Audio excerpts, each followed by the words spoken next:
Senator Joseph Biden may have more explaining to do. The new questions stem from taped remarks of Biden during an April campaign appearance in New Hampshire.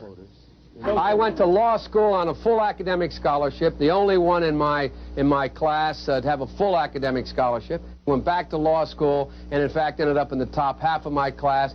I was the outstanding student in the political science department at the end of my year. I graduated with 3 degrees from undergraduate school and 165 credits, only needed 123 credits. Biden now concedes he did not graduate in the top half of his law school class, that he does not have 3 degrees from college, and that he was not named outstanding political science student in college. Newsweek says Biden actually went to school on a half scholarship, ended up near the bottom of his class, and won only 1 degree, not 3.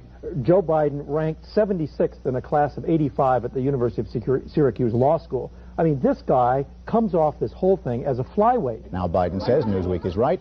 His memory had failed him. And I'd be delighted to sit down and compare my IQ to yours if you'd like, Frank. Joe Biden was victimized by the truth. Bye-bye Biden. He may not know it yet, but I think this is going to be very difficult for him to recover. Is Joe Biden dead meat, yes or no? I think so. Bob? It's in terminal condition. Terminal. Eleanor? Yes, unless he comes in third in Iowa. Morton? Dying. I say dead. Democratic presidential candidate Joseph Biden today faces a controversy. 3 weeks ago at a debate at the Iowa State Fair, he used phrases identical to those delivered by British Labour Party leader Neil Kinnock. Biden seemed to be claiming Kinnock's vision and life as his own. Why is it that my wife, who's sitting out there in the audience, is the first in her family to ever go to college? Why is Gladys the first woman in her family in 1,000 generations to be able to get to university? My ancestors who worked in the coal mines in northeast Pennsylvania don't come up after 12 hours and play football. 8 hours underground and then come up and play football. It's because they didn't have a platform upon which to stand.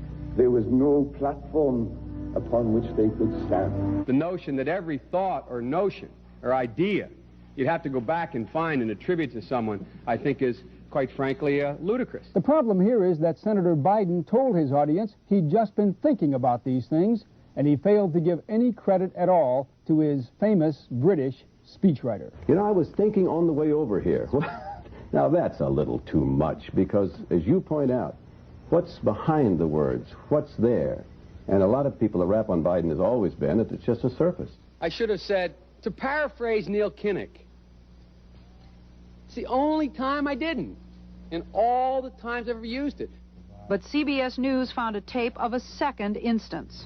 It reappeared in the New York Times with a new charge, that Biden had appropriated a famous litany from the late Robert Kennedy about what the gross national product cannot measure. It cannot measure the health of our children, The health of our children, the quality of our education, the quality of their education, the joy of their play, or the joy of their play. Biden gave Kennedy no credit. He has also quoted or paraphrased John Kennedy, Hubert Humphrey, and British Labour Party leader Neil Kinnock, all without credit. Joseph Biden admitted today that he committed plagiarism when he was in law school. He said it was a mistake, but that it was unintentional. He quoted 5 pages of someone else's work without proper citation. I've done some dumb things, and I'll do dumb things again.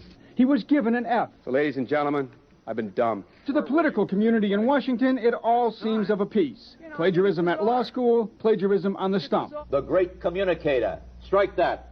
The great imitator. You don't steal verbatim, or when you do, as he did 99% of the time, you give credit. Biden's critics say he sells himself as a man whose words and visions can inspire a new generation in politics. But if the thoughts, phrases, and visions really belong to others, it's a form of false advertising. Is it a wise idea, though, to take something that personal, anyway, from another politician and try and appropriate it to your own campaign? I think it was a stupid thing to appropriate material that was really very personal, that was someone else's. Most people didn't know who he was, you know, Joe Biden, and now they're going to say, oh yeah, he's the guy who plagiarized. That's a lot of people. Politically, that's devastating. These clips are devastating. He looks like a Joe Biden wind-up doll with somebody else's words coming out. If they're going to do things that are stupid as well as immoral, then they're probably too dumb to have the job of president. Voters are going to have to decide whether he was dishonest or dumb.